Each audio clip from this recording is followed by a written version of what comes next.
saya kenal Uda Leo ini kalau ditanya dari kapan ya dari TK saya kenal. Jadi dari TK, SD kami sebelahan, SMP, SMA, kuliah yang kita nggak barengan. Jadi dari TK sampai SMA dan baru ketemu lagi setelah berapa tahun ini, ada mungkin 10-an tahun lebih. Nah, di webinar ini baru ketemu gitu. Jadi sebelum kita mulai dengan paparannya udah Leo, sebelumnya saya akan membacakan sedikit CV beliau. Nama lengkapnya Afid Leonardo Sari, nama panggilannya Leo. Ini panggilan dari dulu yang saya tahu juga Pak Leo gitu ya. Nah, lahir di Junjung 6 Agustus 1986, kemudian mengajarnya itu di UIN Sunan Gunung Jati Bandung. Nah, beliau menamatkan strata 1-nya di Bandung juga dari Sekolah Tinggi Kesejahteraan Sosial STKS Bandung, kemudian S2-nya di Bandung juga, kemudian S3-nya juga di Bandung. Nah, kemudian saat ini mengajar di UIN Sunan Gunung Jati Bandung mulai tahun 2016 sampai sekarang. Kemudian beliau juga sudah menerbitkan beberapa artikel Scopus, ada diantaranya mulai tahun 2019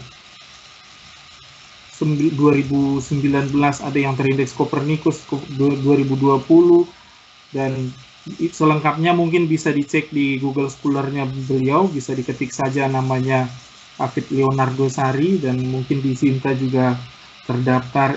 Kemudian beliau adalah CEO dari ini apa?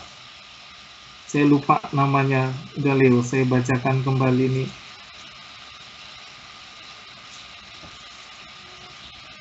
Sorry, hilang ininya, maklum layarnya keklik.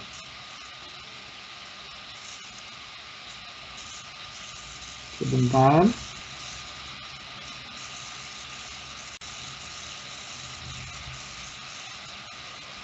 Riwayat organisasi diantaranya Ketua Bidang Publikasi dan Informasi Masyarakat Ekonomi Syariah Kota Bandung, kemudian dari Korps Alumni Himpunan Mahasiswa Islam kami, kemudian Pusat Penelitian Dinamika Umat Darul Hikam Bandung, DPD Komite Nasional Pemuda Indonesia KNPI Kabupaten Sijunjung Sumatera Barat, kemudian Himpunan Mahasiswa Islam Cabang Kota Bandung, kemudian Himpunan Mahasiswa Islam Komisaris TKS Bandung, dan Dewan Kerja Cabang DKC Kuartir Cabang Pramuka Kabupaten Sijunjung Sumatera Barat. Nah, kebetulan kami berdua berasal dari kabupaten yang sama, Kabupaten Sijunjung Sumatera Barat, dan itu sedikit gambaran dari CV beliau.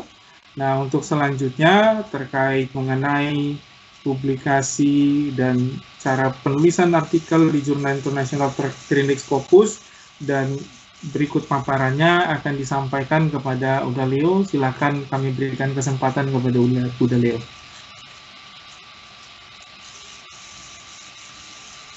Baik, selamat sore. Assalamualaikum warahmatullahi wabarakatuh. Yang saya hormati Bapak Wakil Rektor Bidang Akademik, Bapak Dekan FKIP Universitas Kristen Indonesia, ada Pak Chandra Dipasona. Sahabat saya sebetulnya udah dianggap adik nih, adik saya sendiri, yang memang kami sudah puluhan tahun gak ketemu, tahu-tahu ketemunya di arena seperti ini, di webinar, berkah dari Allah. Saya senang sekali. Dan yang saya hormati Bapak Ibu guru-guru saya yang ada di Universitas Kristen Indonesia, ada Pak Lamhot, ada Bu Handayani Tias, ada Bapak Ibu yang lain mungkin tidak sempat saya sebutkan satu persatu. Dan saya berbahagia sekali sore hari ini bisa dipertemukan di udara seperti ini dengan Bapak Ibu yang sudah menyempatkan waktunya untuk hadir di dalam, sebetulnya ini forum belajar ya, belajar bersama. tentang bagaimana menulis jurnal internasional terindeks Scopus. Dan sebetulnya tadi sudah banyak diulas oleh Pak Wakil Rektor bahwasanya jurnal itu sudah menjadi menjadi bagian yang tidak dapat dipisahkan dari kehidupan akademisi. Misalnya dosen, dan saya lihat tadi juga ada teman-teman saya, ada Kak Adi Mulyadi, ada teman saya juga Dini, dari teman-teman yang mungkin Widya Iswara, atau teman-teman penyuluh, teman-teman fungsional, rata-rata pada hari ini memang sudah diberikan kewajiban untuk menulis artikel jurnal.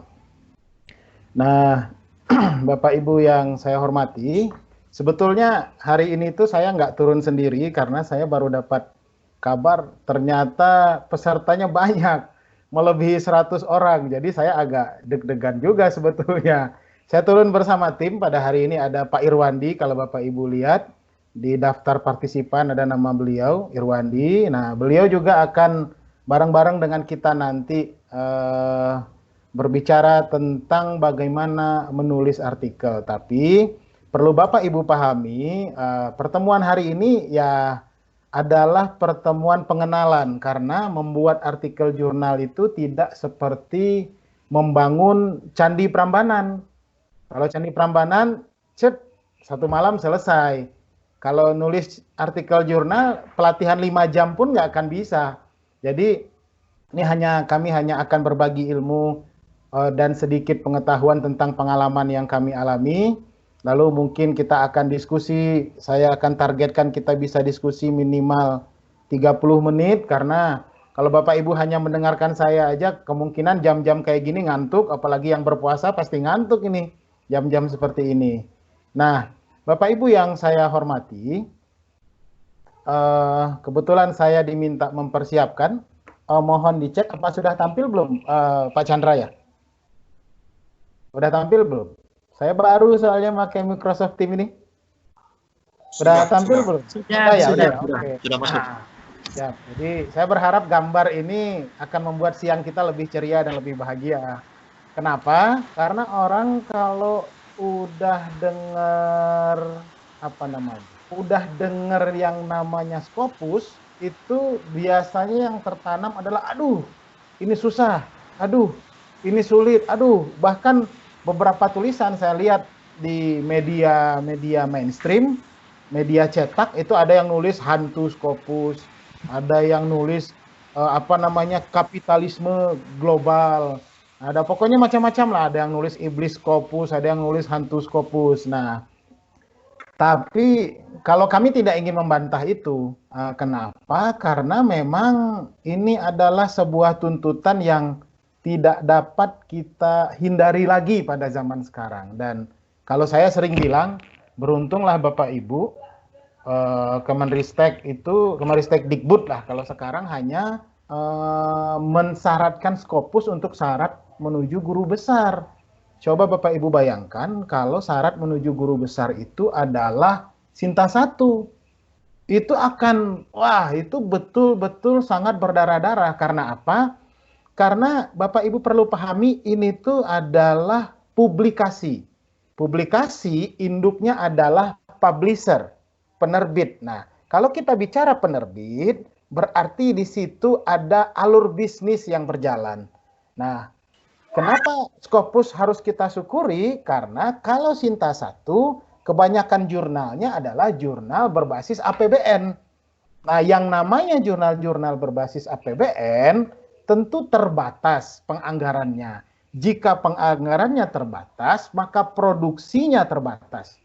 Nah, jika produksinya terbatas, maka kita akan terjebak pada sebuah ruang yang penuh keterbatasan. Nah, kita bersyukur disyaratkan ada internasional. Kalau kita bicara internasional, global, berarti kita sudah bicara sesuatu yang sifatnya pasar yang lebih besar, di mana penyedianya lebih banyak, di mana publishernya banyak, jumlahnya ribuan, dan kami selalu bilang bahwa jumlah jurnal itu bisa beratus-ratus kali lipat daripada jumlah artikel Bapak Ibu.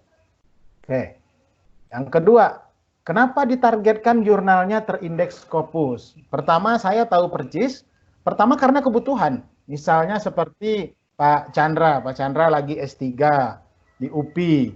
Syaratnya apa? Menuju sidang, kalau saya nggak salah ingat kemarin itu, menuju sidang harus ada jurnal dulu terbit, artikel terbit di jurnal terindeks Scopus. Maka jatuhnya adalah kebutuhan.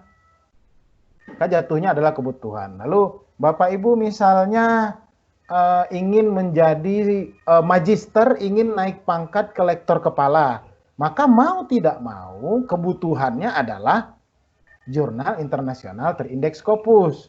Lalu misalnya juga Bapak Ibu yang senior-senior kami sudah lektor kepala 4B, 4C, LK 700, LK 550, maka kebutuhannya untuk menjadi guru besar juga jurnal terindeks Scopus salah satunya. Nah, lalu kenapa kami kita hanya fokuskan diri kepada Scopus? Karena Scopus cenderung lebih mudah dijangkau oleh kita daripada WOS, daripada Web of Science tadi. Itu agak jauh lebih sulit lah, saya nggak bilang agak, jauh lebih sulit. Nah, yang kedua, tuntutan. Apa itu tuntutan? Tuntutan berarti kewajiban. Kewajiban Bapak Ibu yang akademisi, mau nggak mau, harus melaksanakan publikasi internasional. Mau nggak mau, apalagi kalau misalnya Bapak Ibu yang posisinya itu sudah di guru besar. Kan ada ancaman jika tidak terbit di jurnal terindeks Scopus, mungkin satu artikel dalam 1 tahun, maka tunjangan guru besarnya dicabut oleh negara. Misalnya ada aturan-aturan seperti itu, maka ada yang merasa ini sebuah kebutuhan, ada yang merasa ini sebuah tuntutan. Tapi Bapak Ibu mau berdiri di kebutuhan ataupun di tuntutan, sama-sama harus ditempuh dan tidak bisa dihindari. Walaupun saya mengakui juga, ini memang bagian dari industri. Kenapa industri? Karena ini ada penerbit. Nah, yang namanya penerbit ada industri di situ, apalagi internasional. Umumnya di dunia internasional penerbit itu dipegangnya oleh swasta, bukan oleh perguruan tinggi, meskipun ada oleh perguruan tinggi. Dan Scopus sendiri yaitu swasta. Scopus itu industri, ada dalam Elsevier, lalu mereka bikin Scopus, mereka bikin Simagor. Ya, intinya ini harus kita pahami dulu bahwa ini adalah bagian dari hidup kita sebagai akademisi atau sebagai mahasiswa, di mana kita memang harus masuk kepada industri publikasi ilmiah ini. Kita posisinya sebagai apa? Ya tergantung. Bisa berposisi sebagai editor, bisa reviewer, bisa author. Nah, lalu kenapa berbayar? Karena kan nggak mungkin reviewer dan editor ini gratis. Nggak mungkin. Bapak Ibu kuliah kan nggak mungkin gratis. Walaupun ada yang gratis beasiswa, tapi ada yang bayarin. Intinya kenapa berbayar? Karena ini ada yang harus dibayar di dalam itu. Dan tidak mungkin dilaksanakan secara gratis, karena ini pekerjaan profesional. Lalu saya sebetulnya hanya akan fokus kepada hari ini itu tidak muluk-muluk, karena tidak mungkin kita membahas dalam waktu yang panjang. Saya akan hanya bahas tentang mencari jurnal sasaran sekaligus mencari referensi. Kenapa dari sini kita mulai? Karena ketika Bapak Ibu menulis artikel dengan bagus, menurut Bapak Ibu, bagus tidak bagusnya artikel, benar tidak benarnya artikel, tidak berada di kita, tidak berada di promotor kita, tapi sepenuhnya berada di editor dan reviewer jurnal tersebut. Maka sebelum kita nulis, kita ngapain? Ya kita lihat dulu, ini artikel mau kita tembaknya kemana nih?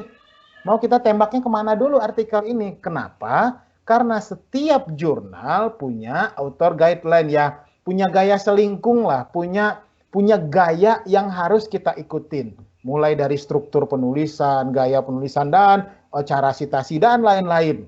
Nah, itulah sebabnya kami memulainya dari mencari jurnal sasaran. Lalu yang kedua, apa yang harus dilakukan adalah mencari referensi. Sampai kami bilang jumlah jurnal sasaran beratus kali lipat lebih banyak daripada jumlah artikel. Nanti kita buktikan saja gimana cara nyarinya. Nah, lalu gimana cara cari jurnal sasaran? Cara pertama yang paling gampang adalah tanya kawan. Ya ditanya ke kawan kita, ke siapa? ke teman kita yang sudah menerbitkan jurnal terindeks Scopus. Simple, semudah itu. Maka dalam menulis, jaringan, relasi, kawan adalah sumber utama untuk menemukan jurnal sasaran. Misalnya nih, ada sahabat kita, misalnya Pak Lamhot lah, yang saya udah cek-cek Scopus autornya itu, Scopus autor profilnya, ada banyak Pak Lamhot itu punya dokumen terindeks Scopus. Nah, maka Bapak Ibu yang merasa satu bangsa keilmuannya dengan Pak Lamhot, itu bisa tanya Pak Lamhot, wah Pak Lamhot hebat nih, bisa tembus nih sekian artikel di Scopus, ini gimana caranya? Ini di jurnal mana nerbitinnya? Ini gimana caranya? Berapa lama accept-nya? Berapa persen acceptance rate-nya? Dan seterusnya. Itu juga yang kami lakukan dulu. Kami juga mencari jurnal sasaran. Kunci pertama. Lewat siapa? Lewat kawan kita. Cara carinya gimana? Nah, gini. Kalau misalnya Bapak Ibu malu ingin bertanya langsung, bisa cek akun Sintanya. Tinggal cek akun Sintanya, lalu kita coba praktekkan, biar langsung bisa dikerjakan. Sinta itu di periode pertama Pak Jokowi namanya Sinta Ristek Dikti, sekarang nomenklatur kementerian berubah menjadi Sinta.Ristekbrin, Badan Riset Inovasi Nasional.go.id. Oke.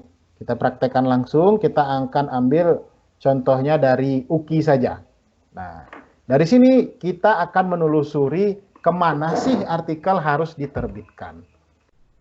Nah, saya berharap Bapak Ibu sudah sangat familiar dengan website ini. Lalu kita bisa cari afiliasi, lalu diklik afiliasinya. Afiliasi ini berarti ya kampusnya lah atau institusinya. Kita coba cek langsung UKI saja, mudah-mudahan tidak salah ketik. Oke, sip. Nah, UKI, diklik di UKI-nya. Jadi Bapak Ibu bisa dipakai, ya tidak harus UKI ya, tergantung kampus Bapak Ibu masing-masing. Nanti kalau, oh ya saya takut lupa, kalau Bapak Ibu adalah mahasiswa S3 atau mahasiswa S2 yang diwajibkan nulis Scopus, ini ada teknik namanya, nanti saya ajarin gimana caranya artikel kita itu oleh promotor dianggap bagus. Jadi mohon maaf Bapak Ibu yang jadi promotor, saya bongkar sedikit tekniknya. Oke, ini UKI. Nah, di sini ada overview, ada departemen, ini prodi, jurusan, ada authors, ada jumlah dokumen di Scopus, jumlah dokumen yang terindeks WOS, Google Scholar secara umum, source. Kita langsung klik authors. Nah, authors ini kalau Bapak Ibu punya teman yang sekampus, nah oke, kita udah kebuka, oh benar, Ibu Mariana Silalahi paling tinggi se-UKI, Pak Lamhot nomor 2, oke. Kita bukanya Pak Lamhot aja, karena Pak Lamhot ada di ruangan ini. Supaya tidak menjadi gunjing nanti. Pak Lamhot, saya izin buka ya Pak Lamhot ya. Siap. Nah, jadi kalau Bapak Ibu misalnya punya teman, sekampus dilihat-lihat aja. Misalnya kalau nanya takut nih, karena nggak kenal, atau karena beliau guru besar, karena beliau rektor, karena beliau... Intinya kita punya sesuatu penghalang untuk langsung bertanya. Ya udah kita intip aja di sini. Intip, kita lihat, nah, Pak Lamhot 2016 luar biasa, ada 1, 2015 1, 2019 ada 6. Berarti ini beliau luar biasa. Setidaknya beliau punya informasi-informasi penting untuk menerbitkan artikel ke jurnal terindeks Scopus. Nah, udah ya, dapat Pak Lamhot. Kita intip, Pak Lamhot nih di mana nih terbit Scopusnya. Oke, ini caranya. Karena kenapa ini penting? Karena gini Bapak Ibu, kalau artikel itu bisa ditembus oleh teman kita yang berasal dari Indonesia, maka kita bisa punya asumsi kita yang orang Indonesia dari developing countries juga memiliki peluang untuk menembus itu. Nah, itu asumsinya begitu. Oke, kita ambil aja contohnya 1, ASEAN ESP Journal. Ini kita cari, mudah-mudahan bisa langsung ketemu. Alhamdulillah. Oke, nah ketemu nih. Jadi Bapak Ibu yang dekat atau bersinggungan keilmuannya dengan Pak Lamhot bisa ke sini. Satu cara pertama, tanya siapa? Tanya kawan. Jadi nggak usah jauh-jauh, tanya Pak Leo nggak usah, tanya Pak Lamhot aja kalau di UKI gitu. Kalau keilmuannya cocok dengan Pak Lamhot. Dan begitu juga caranya dengan di kampus-kampus yang lain. Oke, kita lihat ada tourism English, legal English, oh, banyak, cukup banyak saya kira. Nah di sini dapat nih catat The ASEAN ESP Journal satu. Itu cara pertama. Lalu misalnya cara berikutnya gimana kalau nggak bisa tanya langsung? Selain di Sinta, oke, menemukan jurnal sasaran. Nah, yang kedua adalah yang paling akurat, ya tanya website. Website, kalau kita ingin nembusnya Scopus, ya kita langsung ke scopus.com. Saya buka aja.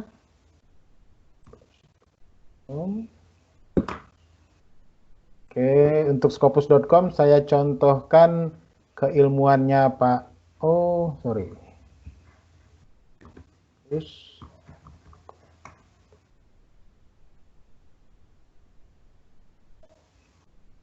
Nah, ini cara kedua. Lalu biasanya ada yang bertanya ke kami, mana yang lebih akurat, scopus.com atau Simago Journal Rank? Kalau ingin tahu paling up to date, bukanya scopus.com. Tapi kalau paling ingin lihat dengan yang friendly gitu tampilannya, kita bukanya SJR. Langsung klik source, di sini tempatnya. Oke. Ada 41.154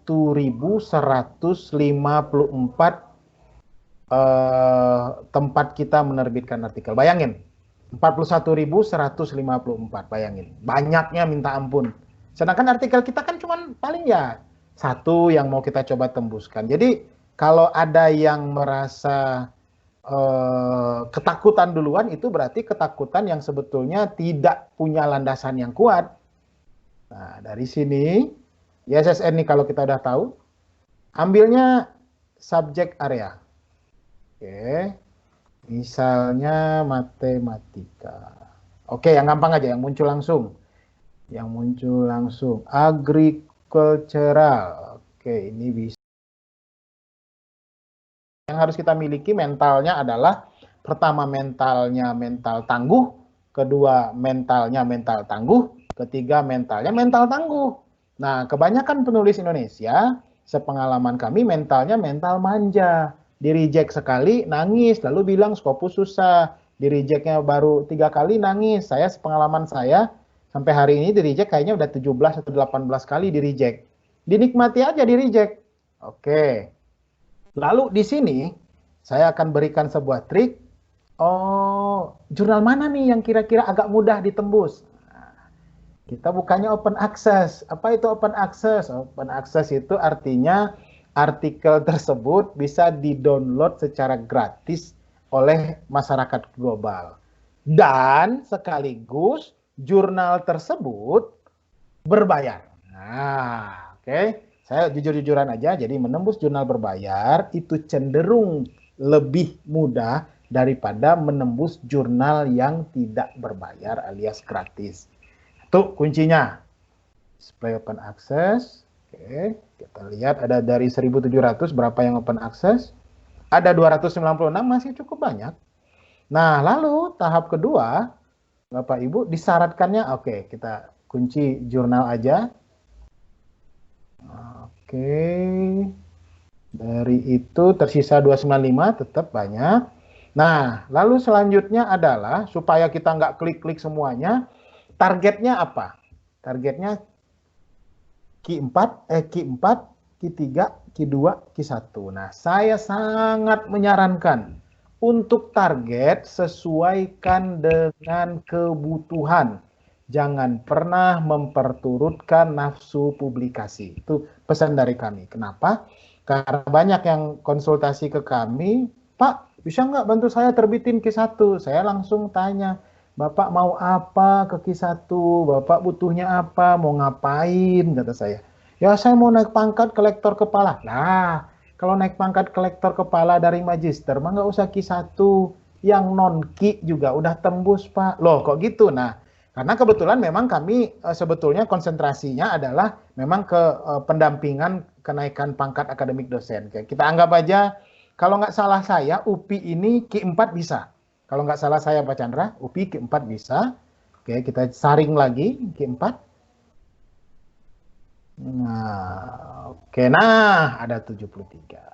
Ada 73 yang open access. Lalu gimana lagi?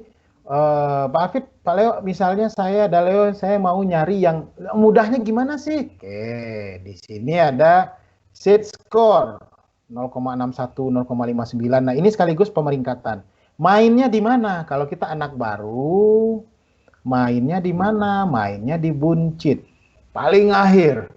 Jadi kebanyakan dari kita nggak tahu nih cara mendapatkannya. Cara mencari sasaran tembaknya juga belum tahu. Oke. Nah, mainnya di papan bawah. Jadi saya sering pakai istilah kayak gini. Kalau Bambang Pamungkas, mainnya ya paling tinggi liganya Liga ASEAN. SEA Games lah. Diajak ke main di misalnya Manchester United tentu udah nggak bisa. Di Liga Champion nggak bisa. Nah, kebanyakan dari kita memperturutkan nafsu publikasi. Kapasitasnya Bambang Pamungkas, mainnya Liga Champion. Atau kapasitasnya baru Tarkam, Liga Antar Kampung, pengen mainnya udah Liga Asia, ya nggak bisa. Piala Dunia, ya nggak bisa. Karena apa? Karena menulis itu skill. Kami tegaskan, menulis itu skill, bukan knowledge, skill. Murni skill, keterampilan. Nah, keterampilan hanya lahir berdasarkan learning by doing. Hanya dari pengalamanlah yang membuat kita terampil. Mengendarai mobil, lalu dihafal, nggak bisa. Paling enak apa? Paling enak rental mobil orang yang ada asuransinya, duduk di situ, cari satu tutornya, ya tutor yang udah bisa mengendarai mobil, ya kita duduk kita disetir. Ya pasti grogi, nggak mungkin nggak grogi pertama. Nah, dan lama-kelamaan akan mendapatkan pengalaman bagaimana menjalankan mobil dan bagaimana submit ke jurnal terindeks Scopus. Oke, kita lihat. Nah, ini banyak. Main di papan bawah. Satu itu, scopus.com. Lalu yang kedua, kalau agak susah nyari di scopus.com, yang kedua kita bisa cari di SJR. Simago JR. Simago Jurnal Rank. Ini masih anak beranak dengan Scopus karena masih kakak beradik lah istilahnya. Oke, ini ada Simago Jurnal Rank. Kalau Bapak Ibu, biasanya ini yang paling sering digunakan orang untuk ngecek jurnal. Nah, ada jurnal ranking, ada country ranking, ada Vistul. Saya nggak terlalu paham bagian ini. Ini ya biasa, ini profil. Kliknya di sini, kita cari. Oh, sorry.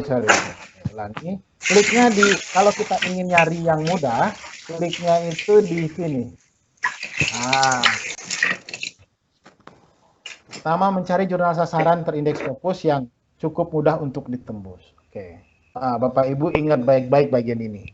Nah, kita dari developing countries, dari negara berkembang lah, negara miskin atau negara berkembang, mainnya kemana kalau ingin cepat tembus Scopus? Mainnya ke sesama negara berkembang. Ya kok gitu? Ya gitulah pokoknya. Pokoknya itu rumusnya. Mainnya ke sesama negara berkembang. Mainnya jangan di negara-negara maju. Amerika, ini Cina, ada UK, Jerman, Jepang. Nah, ini janganlah. Bahkan kita carilah negara-negara yang mirip-mirip kita. Filipina, misalnya Irak, Lebanon. Ya intinya kita cari negara-negara yang mirip lah, setara dengan Indonesia. Atau misal, oke, kita coba Zimbabwe. Atau kalau saya sih lebih senang mainnya sebetulnya ke jurnal-jurnal Afrika. Nah, ini ada Zimbabwe. Nah, oke, saya ulang, buka country ranking, lalu kita klik salah satu negaranya, all subject area, oke. Kita cari yang agak umum, art and humanities. Nah, mudah-mudahan ada, mudah-mudahan karena kadang-kadang ya negara-negara berkembang nggak punya juga. Oke, sebentar, sebentar, dengan ranking kita ambil Zimbabwe.